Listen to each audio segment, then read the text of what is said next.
மாதிரி சாட்டிலே முளைச்சி கிடக்குது. என்ன போட்டிருக்கீங்க? ஆனால் அது மரவள்ளிங்கண்ணா. குச்சி போட்டிருக்குதா?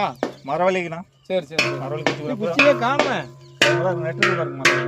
சின்ன சின்ன குச்சியே இருக்குது. நெட்டு இப்போ தான் 10 நாள் ஆகுது. சரி சரி சரி. அது நம்ம மழை பெஞ்சிங்க நட்டோன்னே. எதுங்கண்ணா? மழை பெஞ்சுதா? பேஞ்சுதுங்கண்ணா. ஒரு வாரத்துக்கு முன்னாடி பேஞ்சுது. சரி சரி சரி. ஒரு 2 மேலே இருக்கும். இது குச்சியோட இதுதான் சாட்டில் தான் அதிகமாக வருது. களை தான் அதிகமாக இருக்க மாட்டேங்குது. ஆமாண்ணா, விவசாயத்துலாம் அப்படி தானே இருக்குது. விவசாயத்தோட வெள்ளாமை வர்றத விட கலைக்கு தான் செலவு அதிகம். பாத்தி கட்டி அப்படியே விட்டுறீங்களா? ட்ரிப்புக்கு போடுற ஐடியாவா? இல்லை பார்க்கிட்டு தான் அப்படியே போறீங்களா? கிணத்து தண்ணியா? தண்ணி தான். அது தண்ணி வந்து கொஞ்சம் மேலே இருக்கு. நீங்கள் சுற்றி பாஞ்சினா தண்ணி சேர்த்து வரும். சரி சரி. இல்லைன்னா இப்போ தண்ணி கம்மியாக தான் இருக்குங்க. இது ஒரு விவசாயம் வைக்க முடியாதுங்களா? மூடு பயிராக வைக்க முடியாதா? மூடு பயிராக பண்ணலாங்க. மூடு பயிராக பண்ணால் செலவு அதிகம் ஆகும்.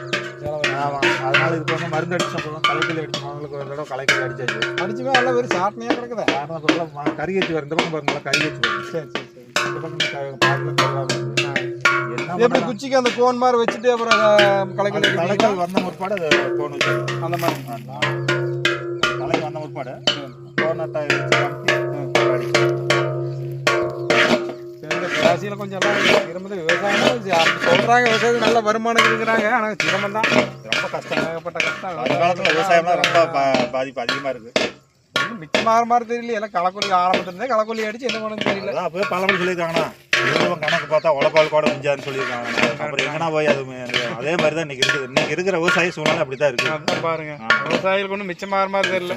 இல்லை வியாபாரிகள் தான் காசு ஆட்டு இருக்குது. கிடைத்த இருக்கிறது தான் அவங்களுடைய ஆதிக்கம் அதிகமாக இருக்குது. அதான் பாருங்க.